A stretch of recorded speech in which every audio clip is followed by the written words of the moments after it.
Hello, my name is Colleen Vincent, and I'm the VP of Community for the James Beard Foundation. Today's topic is fresh food or shelf stable, exploring factors of a modern diet. People of color, including Indigenous people, are often cited as having poor health and bad diets. Yet present-day diets are often a result of long-standing circumstances that influence access, availability, and food choices. In this webinar, we'll explore the consequences of historical inequalities for today's generation, as well as current food options. But first, we have some housekeeping. This webinar is being recorded, and we will share a link of the recording after the program wraps. We'll save the questions for the end as time allows, but please write your questions at any time using the webinar toolbar. If you're having technical difficulties, please message us using the webinar toolbar and we'll do what we can to troubleshoot. And now I'd like to introduce our guests. Today's moderator is A-dae Romero-Briones from the First Nations Development Institute.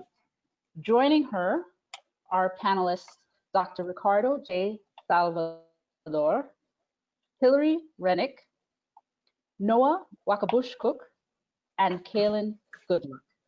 And now I will turn the floor over to A-dae. Thank you. Welcome. Well, we're so excited to present this webinar about fresh food or food shelf stable. I think that's all very much on our mind when we go to the grocery store these days. And I've seen more about shelf stable food than I have in my entire lifetime in the last 6 months. So this is an opportune time to talk about shelf stable versus fresh food.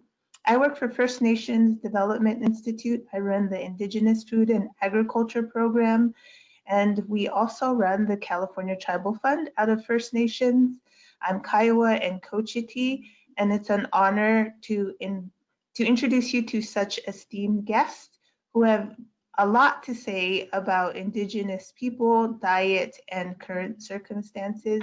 And I'm going to pass it on to Hilary Renick to do her introduction. Hilary? Good morning, good afternoon, everyone. My name is Hilary Renick. I am Pomo and Paiute from Northern California. I'm a food law attorney. I have a background in natural resource law. And as A-dae mentioned, I'm also on the California Indian Philanthropy Fund. And I'm here today to talk about traditional foods and where that is in today's environment. And I'm also here joined by I'm Noah Wakabush-Cook. I'm Prairie Band Potawatomi, and I'm here in support. Thank you, Hilary. Kalen? Hi, everyone. I'm Kalen Goodluck. I'm a contributing editor for High Country News on the Indigenous Affairs desk. And I'm currently covering the pandemic as it spreads through Indian country, as well as a lot of other things, the history of land, like the land grant universities, extremism and vigilantism in New Mexico as it relates to Indian country as well. Yeah, I'm excited to be here. Thank you. Thank you, Kalen. Ricardo? Thank you, A-dae. And I'm also honored to be here with these panelists and with all of you joining us today. I'm Ricardo Salvador, and I am from Oaxaca, southern Mexico, Zapotec. And I currently work at the Union of Concerned Scientists as the director of the Food and Environment program there. And I'm professionally an agronomist with a specialization in sustainable agriculture and particularly the production of maize. Thank you, A-dae. Thank you. And as impressive as our professional credentials are, one of the reasons I feel like this panel is so special is we're all Indigenous. We all have an interest in our Indigenous food systems and the people those systems support.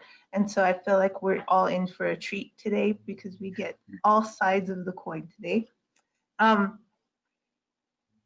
So one of the reasons this topic came up is in our work at First Nations Development Institute, we work with a lot of Indigenous food producers, whether they be gatherers, hunters, farmers, ranchers. And in those conversations, there's a lot of questions about how to ensure that these traditional food systems survive not only pandemics, but all the modern day assaults on Indigenous community. And time again, one of the reoccurring themes is that future generations of Indigenous children may not have the taste for our traditional foods.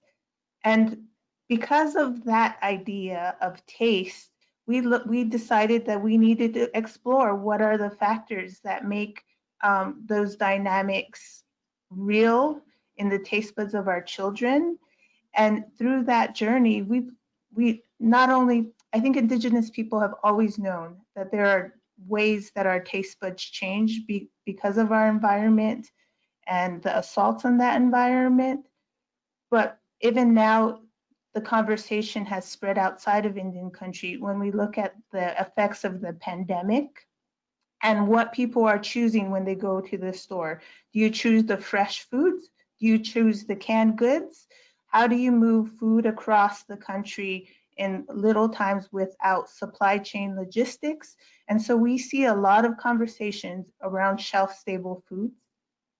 And these conversations are connected.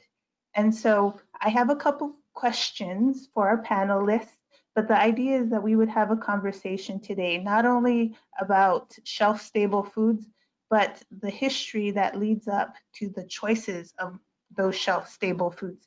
And throwing all cards on the table, we often hear that Indigenous people choose bad foods. We choose fried bread. We choose to eat our commodities, but sometimes that's not the real choice or the real question. And so we'll also explore that too. So for my first question, when we talk about diet and we talk about food choices, you are all Indigenous on this panel. What thoughts are conjured when you think about the modern diet of Indigenous people? And we'll start with you, Ricardo. Yeah, thank you, A-dae. Well, I think of food as a manifestation of culture. And for me, culture is basically the collection of all the beliefs and the actions that adapt you to a particular time and place. And the time and place in which we are right now essentially is the time where we have descendants of Indigenous peoples of this continent, estimated to have been around 60 million people at the time of contact with Europeans throughout the entire American continent, who basically had ancestors who were either exterminated or who were displaced. And that applied to the entire culture, not just to the land. And so that impoverished the culture. It impoverished people materially because the capacity to do all of the things that one does with land, you know, aside from just thinking of it as a place of residence, but as the source of one's stories, as the source of one's nourishment and of the source of one's well-being, all of that was diminished because the very best of the land was appropriated. And that is a story that continues to the present time. So it should not surprise us that then that should be reflected in our food. And so that means that traditions have been diminished. That means that the actual foodstuffs themselves, whether it be animals that were hunted, whether it be crops that were produced, those have also been diminished and impoverished, if not actually gone extinct. And to the extent that those were tied in with our mental and emotional and physical well-being, then that's reflected in our well-being. And that is only accentuated by the fact that what has replaced that is the same thing that affects everyone who's accepted the Western diet, which is not driven by any of the things that I've mentioned to you. It is largely driven by what sells the most and generates the most profit by corporations that have taken over the food production function. So food has been separated from anything having to do with culture and well-being. It's essentially a manufacture which has become a source of profit. You don't have a right to it. If you have the economic power to acquire it, you can have as much as you want of whatever you want. But it has essentially been separated from the way in which it's produced, from the people that it affects, you know, the laborers, the farmers that are involved in producing that food. So you can now be part of this global anonymous food network that can cause a great deal of harm all over the planet, but not know it because you think you're just enjoying Thai. So that tremendously harsh system, which is exploitative, which is ferocious, which is brutal, we should not be surprised is reflected in food that does not make you well, because the choices that are available to you are not what makes you well. They are the choices about what will generate the most profit. And that industry knows very well how it is that it can generate the greatest sales for particular things that will give them the greatest profit. I understand by the composition of this audience, you are actually the experts on that. You know, the amount of fat and sugar and salt that you mix up into whatever base pabulum you're fixing will have a great deal to do with how appetizing it is to us. So that is my capsule. I think we have, in terms of the so-called native foods of the present, a very impoverished system, one that is only a very pale reflection of what existed at one time, and that those of us who care to be able to resurrect that are fighting to claw back, fighting to either prevent from further diminishment or to resurrect what we knew was there at one time. If I had a mic right now, Ricardo, I would do a mic drop, but I don't. So that was beautiful. Kalen? So I was kind of thinking of this question a little bit in terms of the project I joined, the Land-Grant University project, which tracked all of the 11 million acres of land that were used, expropriated from indigenous homelands. Often those lands were opened up through warfare or threat of violence, or unbalanced treaties or unratified treaties. You know, those lands were seized, and they were given to universities to you know, fund their fledgling endowments. So, you know, MIT, Auburn University, New Mexico State University, they were all universities that were essentially granted land to fund you know, their institutions as they were just growing. I got to photograph for this project. I got to actually be on the ground and see land tied to, you know, different people's homelands and know exactly where this 1 acre of land or set of acres of land were given. In California, I got to see, you know, firsthand, like some of the produce and the agricultural industry that we think of when we think of California. But there's not really, it's not held in the mainstream minds that these were indigenous homelands that are hosting multi-million-dollar, billion-dollar industries that are producing, you know, food that goes all over the United States.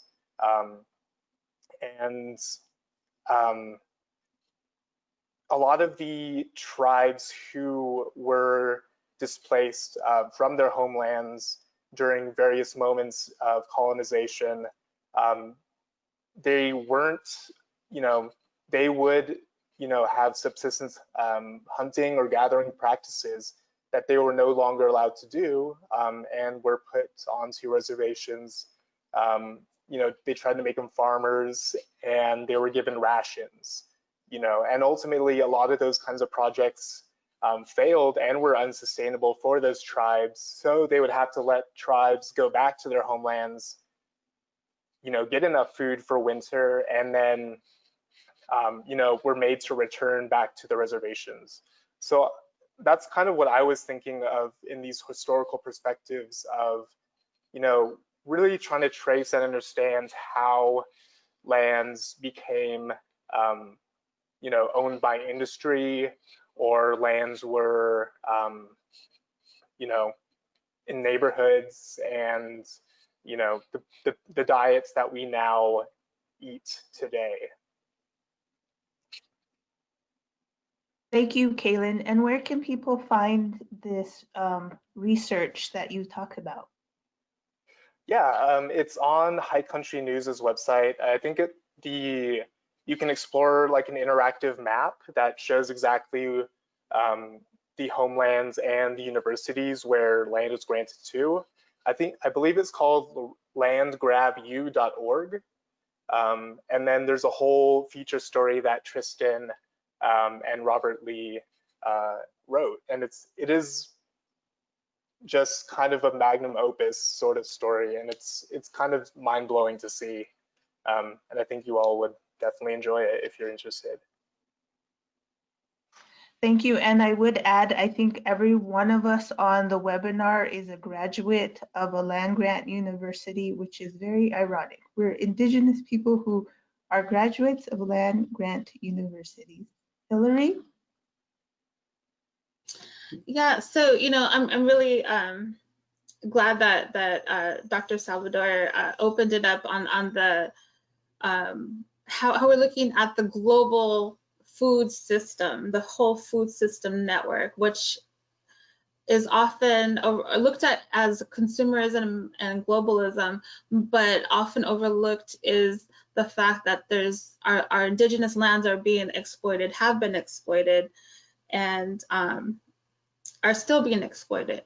So from my perspective, I'm from Northern California, and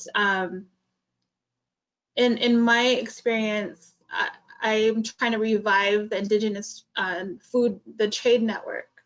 And so, you know, as Mr. Goodluck, you know, talked about the displacement of indigenous people upon our lands, and myself as a California Indian, you know, we always suffer with this issue of invisibility, right? People come to California, you know, the breadbasket, right? There's a lot of agriculture, often at the, you know, it's so complex looking at kind of what Ricardo mentioned, you know, these are stolen indigenous lands, and then the labor is often indigenous people from Central and South America who are not looked at as indigenous people per se. Looking, it's a whole other, you know, issue there, but it's so complex. There's this the, you know, like the patchwork, the quilt that makes up everything, and it's often easy to say, you know, okay, I'm gonna go get my Starbucks, I'm gonna get my McDonald's, but you know, it's at whose cost?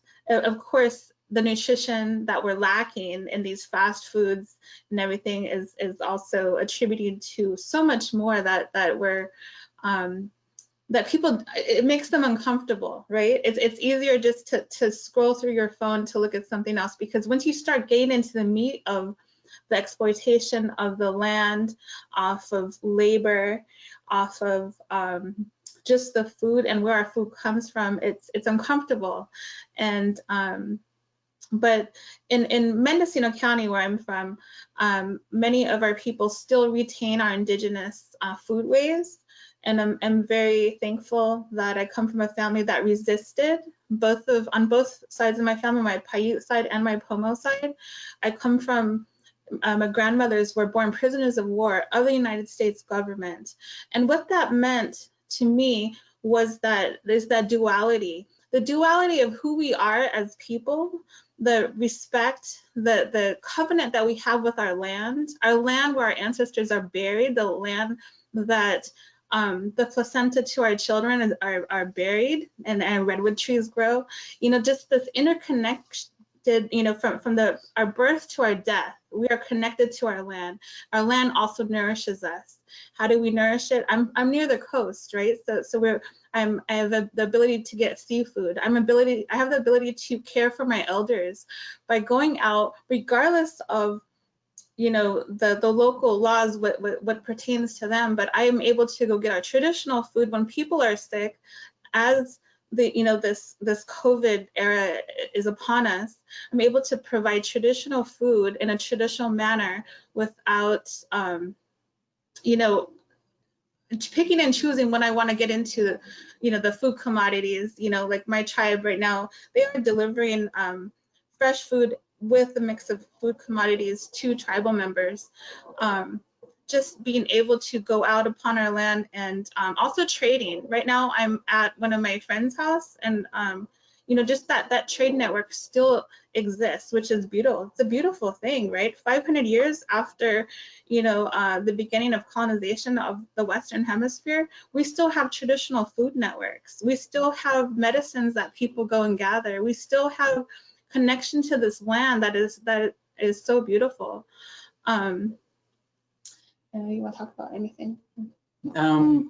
I guess in part of is with food sovereignty, it's just basically the accessibility to the natural foods and things that we're accustomed to gathering. Like for many tribes, as Kalen was talking about, was the treaties, it removed a lot of tribes, and that's from their, I guess, accustomed areas. So like for me, in my instance, Potawatomi, come from the Great Lakes and having access to an abundance of food, and being relocated to Kansas, where it's kind of I don't want to say a barren land because it's a wheat state, and a lot of ag, but it's stuff that we're not really accustomed to. So for many tribes, it's learning how to, I guess, subsist off the land and what we have available. So I guess our ancestors before us, they would find what is edible around, it's just basically watching the animals, and it's just that whole connection to life. So I guess that's my little piece on that. Well, just really quick too, A-dae, you began the part about, the children, what do we teach the future generations? And so I think it's also difficult as an Indigenous person because we have an extra burden to bear, but it's a beautiful burden at the same time because we have to teach our children why things are important, why ceremony is important, why singing to the water is important, why our songs must live on, why that mountain there, how that pertains to our worldview. And so when you look at your landscape as something living, as a living landscape with the stories of your people, to be able to go to sit on a peak that your great-great-grandparents also sat there too is a beautiful thing. But when you care for the land, you also care for what grows there. And so it makes our traditional food so much more special. Thank you. Those are all very important themes. And throughout the 4 speakers, I heard this idea of land influencing food choices. And I say that generously because if you're removed from your land, you really don't have a choice, right? You really don't have a choice of what food you get if you're moved from the Great Lakes to Kansas. But I wanted to explore something you said, Noah, which was this idea that like we were moved to a place that's kind of barren, but there's a lot of wheat and a lot of, there's a lot of things growing in Kansas, but it's a different diet. And I also think about California, Central Valley, and the indigenous people who come here and are part of this other food system. Like, how do these migrations affect what indigenous people eat? And we talk about trade networks. So like these moving of people is largely due to this idea of a global food system. And so how do indigenous people who are moving within this global food system stay connected to their indigenous land bases and their original food systems? Any thoughts or comments about that idea? We'll start with you, Ricardo. Yeah, migration is a feature of human existence, and dating back to how all our ancestors populated the American continent, migrating across the Bering Strait from what today is north central Mongolia, as best as we can tell right now by shared traditions, shared foodways and so on. But there is a clear distinction between voluntary migration and forced migration. And as we've all mentioned, and as I hope anyone who has even the most superficial inkling of the history of the Aboriginal people on this continent knows, the native population was displaced in favor of the colonizing population. And so that pattern exists to this day. The phenomenon that we've mentioned already about native peoples from Mesoamerica being the folks that do the brutal menial labor for dairy, for fruit and vegetable production in the United States, just to mention a short list, they perform many more valuable roles for the economy. These are folks that are the product of forced migration in the sense that they are economic refugees. In the state, that the political state that was established on top of the lands and the civilizations that these folks had established, they currently have no value. They have been ejected from their homelands by explicit policies. And because of the fact that they face some of the worst discrimination that there is, they need to find places where they can be refugees. And you often must ask yourselves, if you're familiar with the way that the American food system works, I mean the United States food system works, what conditions must be like in Mesoamerica that makes it so that it's better to be in the Central Valley doing that work than to be in their homelands, if you want to get an idea of what it's like to be completely discriminated and rejected by your own country and to have no place in your own country. Well, to answer your question, A-dae, these folks have recreated those networks that Hillary and Noah have been telling us about. If you want to be familiar with the culinary traditions of Purépecha people from Michoacán or Mixtec and Zapotec people from Oaxaca, it turns out that going to Los Angeles is a good way to get exposed to that without traveling to Mexico, because they've recreated connections to the foodways of southern Mexico. And I don't want to sound pedantic about this, but as I understand the majority of our listeners are not familiar with native culture, let me just state the following. When Europeans encountered the people on this continent, you should know that it was, according to our best estimates, about 60 million people, as I've stated already. But a number of thriving cultures and civilizations that had been here for thousands of years, had domesticated their own foods, had their own foodways, had their own worldviews, depending on how they saw their world and how they acted on their understanding of that world. And the entire world benefits from a lot of what these people did in many ways. So the list is very long, and you know, I would hope you would be familiar with it, but such contributions to the global food system as maize itself, any number of varieties of potatoes, any number of varieties of tomatoes, any number of varieties of peppers, of squashes, fruits like, for instance, the pineapple, the papaya, and again, as I mentioned, the list is long. So in Oaxaca to this day, one of the things that I particularly value when I'm able to return is that I'm able to partake of a diet that doesn't depend on anything that came from Europe. We can eat every day of the things that were domesticated in the traditional foods of Oaxaca, if that's what we choose. Now, those choices are becoming more difficult as we become more colonized and accept the colonization, which has lots of manifestations. But the answer to your question to me, A-dae, is that we recreate those things because there is a desire to be connected to the things that we identify not only as being our own, but that are good for us and good for our communities. That's when we feel a sense of self-realization, satisfaction, and well-being. The name in Zapotec for your close family, what in the Western concept is a nuclear family, is Benelode. And the literal translation won't make any sense, but it means the people of my ashes. But what it conveys to you is that these are the group of people that sit around the hearth that share the meals, that tell stories. So that sense that you have of people that know you, they've known your entire history, they will be there to back you up no matter what happens. You can rely on them when things go badly for you. You'll be there when things go badly for them. And that's signified by gathering together and having foods that, you know their tradition, you know their flavor.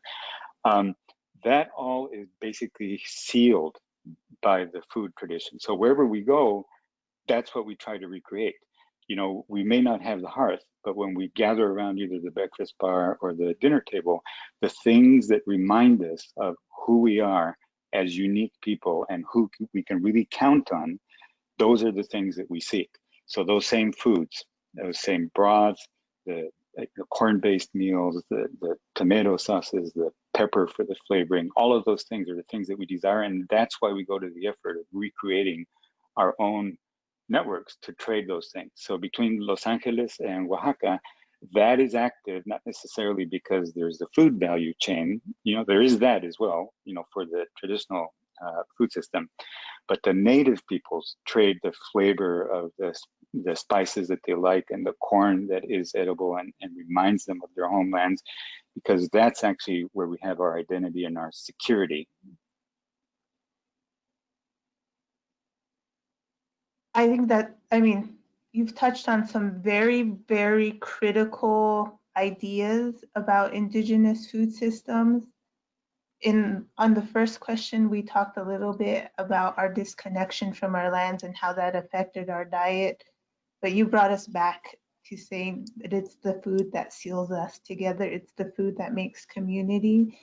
And I think that can resonate with our audience, but also it's important to note that, like, if you're participating in an indigenous food system, you should be considering yourself or be part of this community. It's not something you can detach from whatever community that you're tasting from. So thank you, Ricardo. Kalen, I don't know if you have any thoughts you want to add about any of the conversations we've had thus far.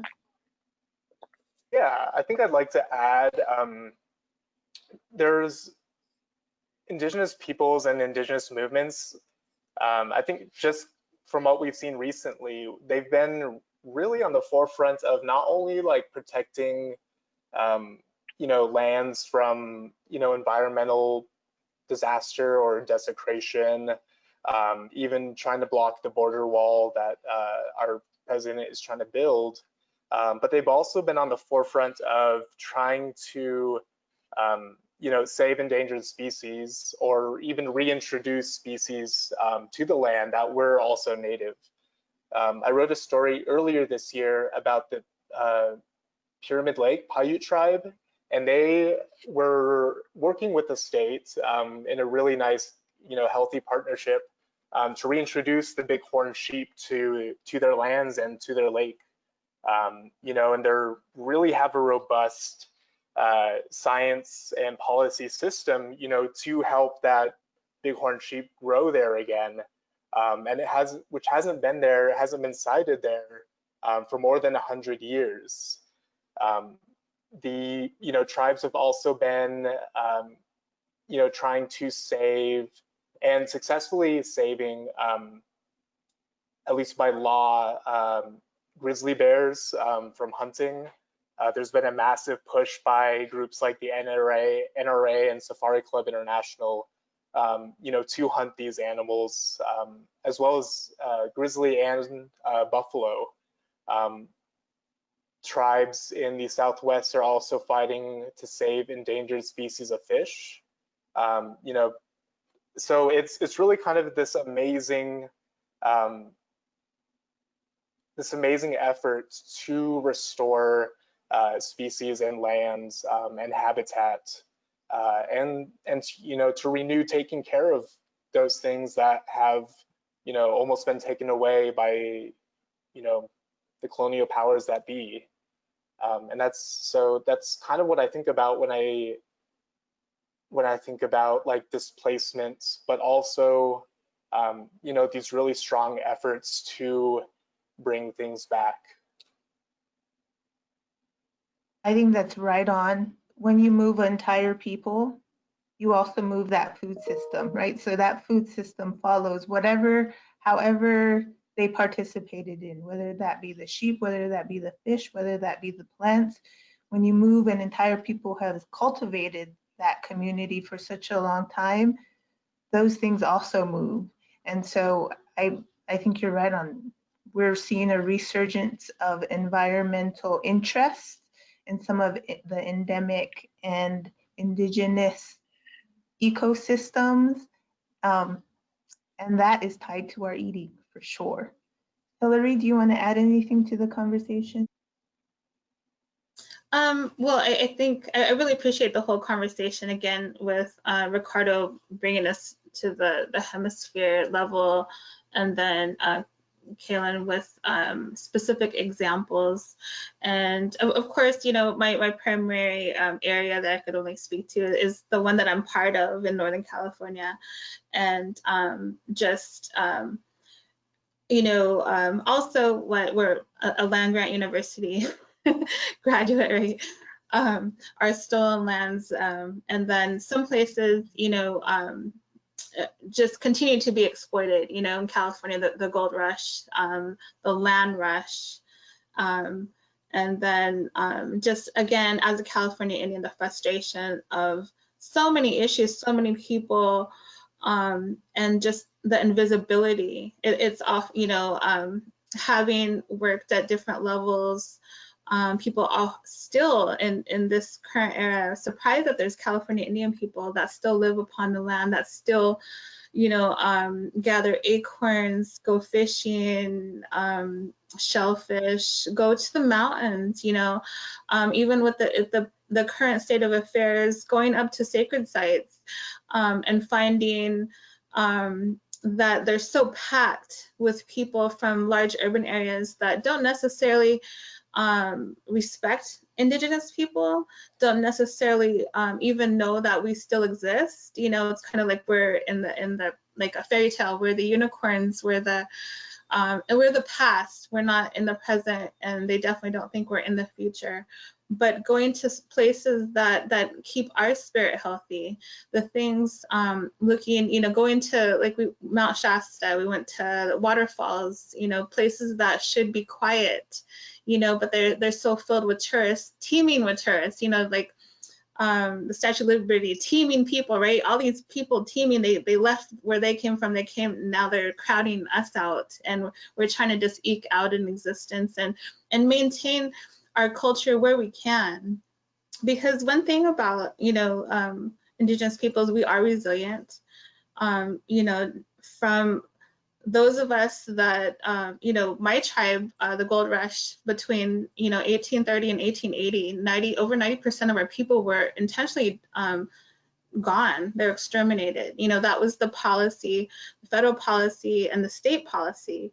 And it's very well documented that, you know, it's this genocide that is not spoken of today, yet there's so many confounding factors and issues going on in the state of California with labor and food and you know, not just our issues as California Indians, but the federal government during relocation placed other Indians from Oklahoma and other places in California, displaced them again, right? These are displaced Indigenous people that are displaced again, you know, from the 50s all the way to the 80s. And now we have 2-3 generations of people. Again, I agree with Dr. Salvador about food connecting us. And then also there's the part of displacement where people of many different tribal nations come together and they are connected because we have different foods. What connects us is that colonization, what is the fry bread, is the foods that we're taught, you know, that were intentionally, where our healthy foods were removed and these unhealthy foods were replaced, forced upon us. But there's that connection of almost the colonization connection, which, but once you start talking and reconnecting with Indigenous people, we always do go back to our traditional foods. You know, my friends of other nations, tribal nations, you know, we connect initially, maybe perhaps through our colonized food, through the food commodities, through the fry bread, but then we say, you know, back at home, grandma used to make or this is our teas, these are our medicines, and this is what makes us us.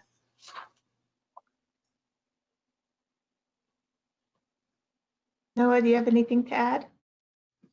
Well, I guess I could speak a little bit, kind of like the policies that the government, presents. They're in support of, I guess, big business or like farmers and their pastures and grazing and all that. And like one thing I could speak to is when I was on council, we had an option to, I guess, spray areas for noxious weeds, and I didn't feel comfortable with that. And I told the council that I was not going to vote for it, because why are we spraying noxious weeds that we classify ourselves as food that we eat? Like there's this one food is a nimwajak. Well, we boil that up and eat that. Well, it grows all over, but it's what the colonizers or the government calls a noxious weed is really food to us. So why would we spray that? So when they build roads, they tear out, like our plum bushes and our berries and just food sources in the name of, I guess, infrastructure. So it's just one of many factors that we're faced with when it comes to our, I guess, food sovereignty. Well, I know Ricardo, eyebrows raised up when you talked about weeds and what is moved out of the way for what we think food is. Dr. Salvador is an agronomist, so he understands the politics of weeds versus food probably very well. And I see another webinar topic coming, like what is our idea of food? Because obviously I've seen that theme throughout everything you have all said, is that there is this idea of what we are supposed to be eating versus what we want to eat. And I think that very much plays into what choices we make, especially now. So we're coming close to the time in our webinar where we get questions from the audience. And if you have a question, please type it in the chat box. But before we get to that section, are there any final thoughts that you want to leave with our audience? We'll start with you, Hillary. Yeah, so in this era, another thing that is kind of becoming common practice, which I think is a good practice, is the land acknowledgements. And so even as Indigenous people, it's also important for us to not become the colonizer. So when we go to another place, another tribal area, it's also important to first acknowledge them. And so, I consciously, again, going back to you were talking about, like, what are we leaving for the future generations, right? Since I was a child, I was always told, okay, we're going into Pit River territory, we're going into Paiute territory, just being acknowledging where we're at.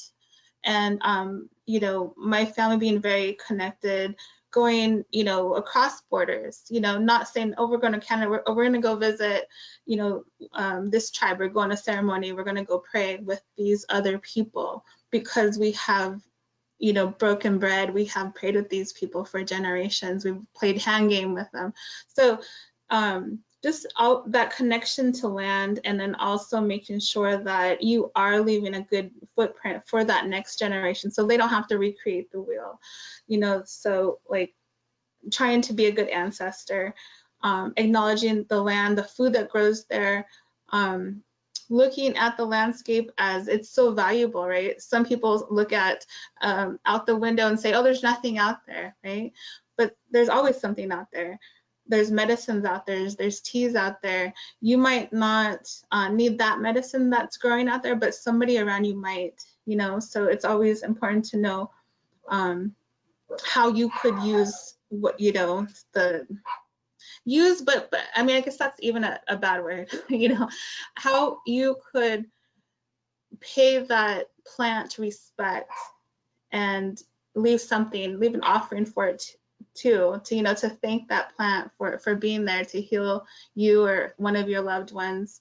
The same thing when we hunt and fish, to just pay respect to that animal, that food, for feeding us, for nourishing our bodies. You know, you want to give your elders and your children the best food that they can. So, you know, just that connection to land. It's always a connection to land, but and Thank just you. the reciprocity. Yeah. Kalen? I guess I am always thinking, I guess as a more and more because of the land grant university project, you know, thinking about accountability, being able to have something, being able to name and show just how people were connected or are connected to parts of the land, their homelands, and showing, you know, what potentially they lost. Part of this land grant story that I'm reporting now has to do with the University of Idaho and the Boise Shoshone, who, you know, had to get hunting passes to leave the reservation. They'd have to get permission to go to their homelands, which was a few hundred miles away. To be able to hunt or fish, they were called the salmon eaters. They would, you know, they would fish for salmon, and they would, you know, hunt game. They would gather berries and other such traditional plants. You know, if you're able to, I think if you're able to learn that, and if you're able to, you know, hold institutions to account, you know, show them what land they're on and how they benefited, I think is one of the, you know, it helps defy erasure in a lot of ways.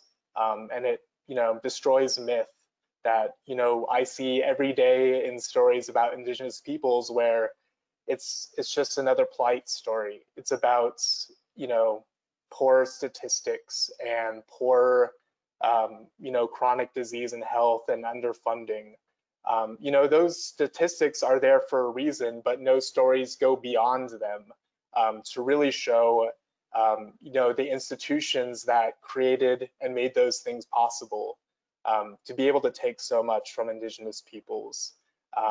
You know, but also be able to show what Indigenous peoples are doing about it. Like I mentioned before, they're on the forefront of so many of these environmental and endangered species and climate movements. You know, I think that's just as, you know, important too. But yeah, thank you guys so much for having me. Thank you, Kalen. Noah, final thoughts? Final thoughts. It'd be kind of tough to mention anything because it just feel like a half thought. But I guess basically talking about the diseases and like diabetes and everything's connected to what you put in your body. This past weekend had a discussion. Basically, people were choosing physical pain versus psychological pain, and that is physical pain like losing a limb to diabetes versus psychologically changing what they're eating because it hurts so bad to not have that jelly donut or drink that soda. So if we could change that concept and make it, I guess, acceptable again to, I guess, consciously take effort in your own personal health, I think that'd help a lot of people amongst the whole globe, not just us as Indian people. Thank you, Ricardo. Final thoughts? Yeah, it's hard to improve on the wisdom that's been shared already. I want to write a little bit on the idea that you raised, Kalen, around getting past stories about people's plights and understand the intentionality of the situation that Native peoples find themselves at present.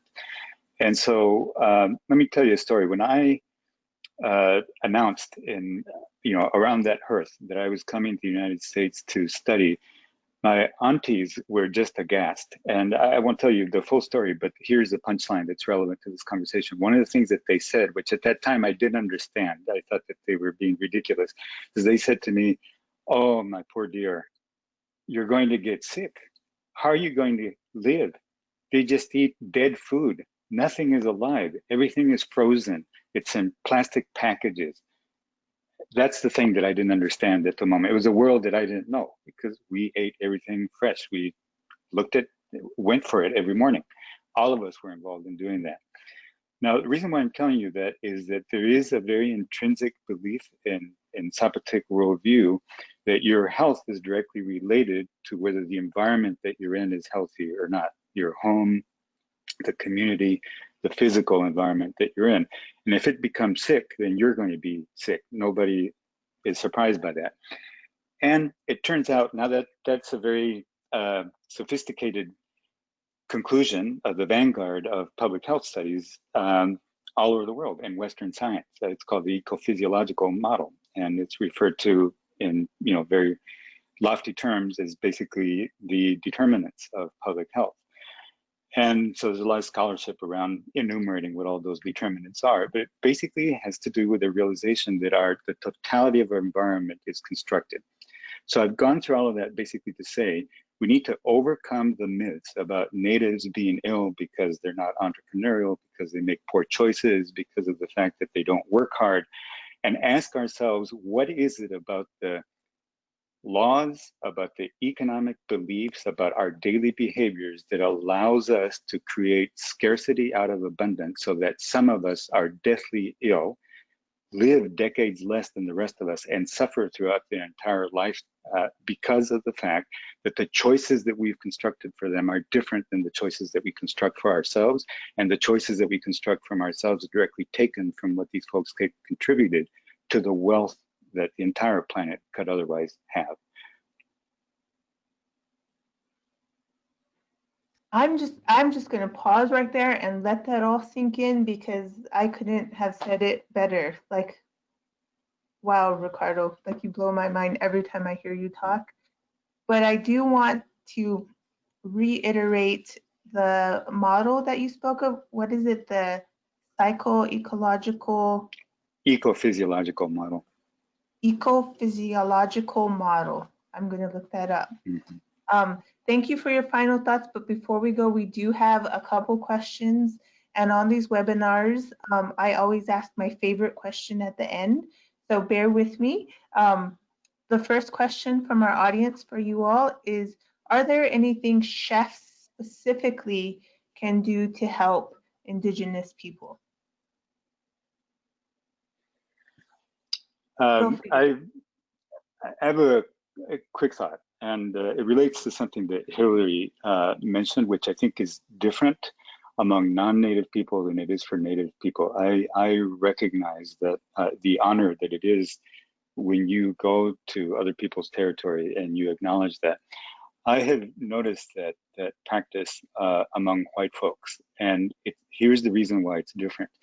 When you acknowledge other people's land, so for instance, I'm speaking to you from Maryland, this is Piscataway land. Believe me, I'm conscious of the fact when I'm out there running, when I'm out on the rivers, when I go into the mountains, that Piscataway used to enjoy the bounty of this land, and now they don't. Many people don't even know that Piscataway descendants are here. But here's the thing, it is a different thing to acknowledge that.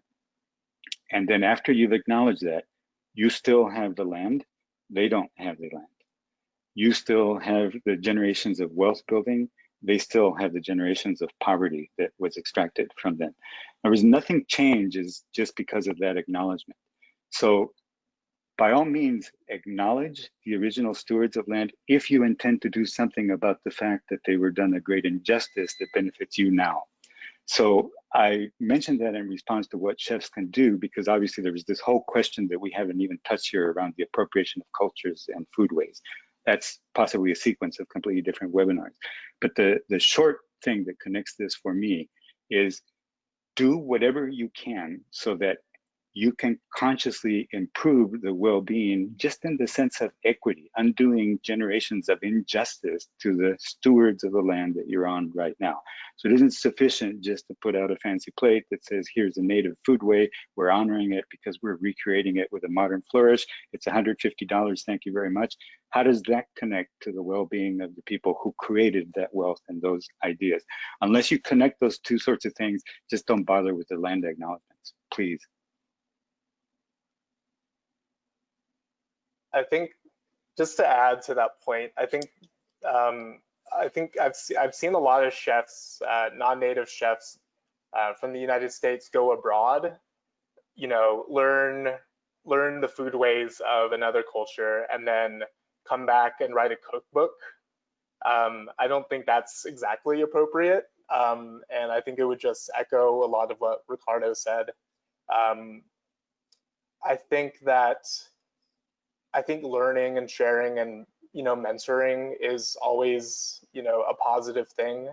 But I would just, there's more don't do's rather than do's that I could think of.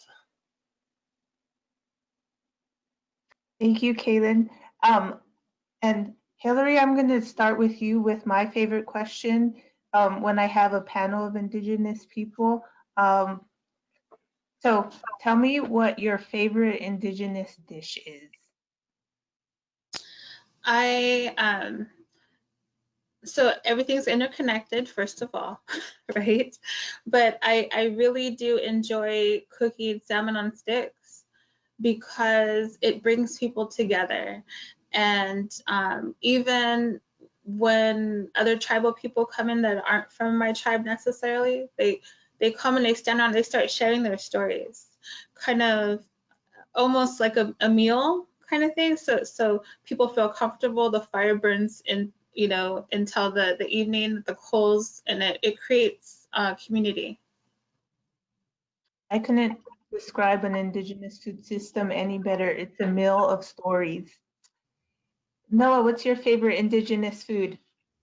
For me personally, I'd have to say mazweas, and basically that's a sweet meat. That's that morning meat in a Paiute ceremony, you know, that morning meal, that breakfast meal. And when they bring that in, oh, that's the bee's knees. Kalen? My mom makes a just amazing squash and corn stew that I really enjoy, and all her stews are amazing, but particularly that one. And finally, Ricardo, what's your favorite Indigenous dish?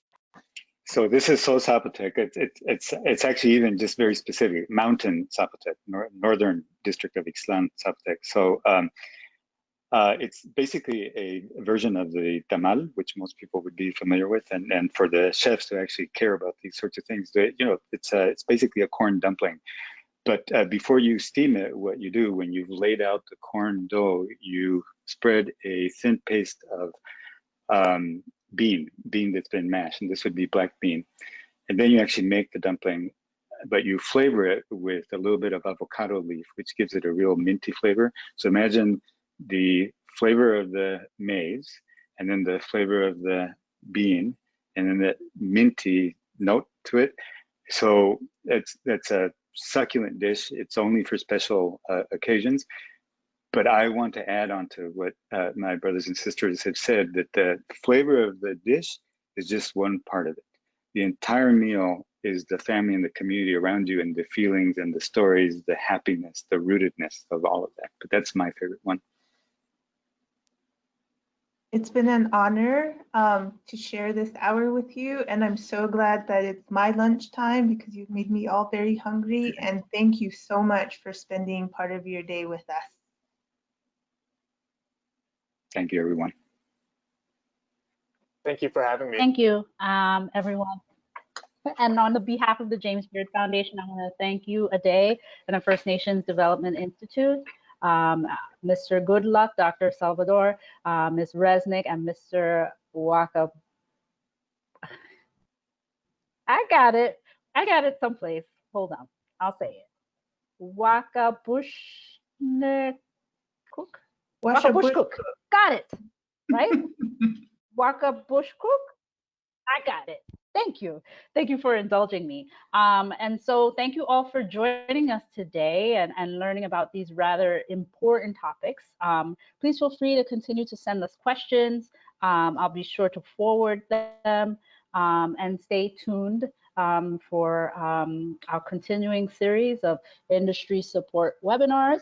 And thank you again for joining us. I learned a lot today, and also I am very hungry now too. Thanks, everyone. Have a wonderful day. Thank you, guys. Take care.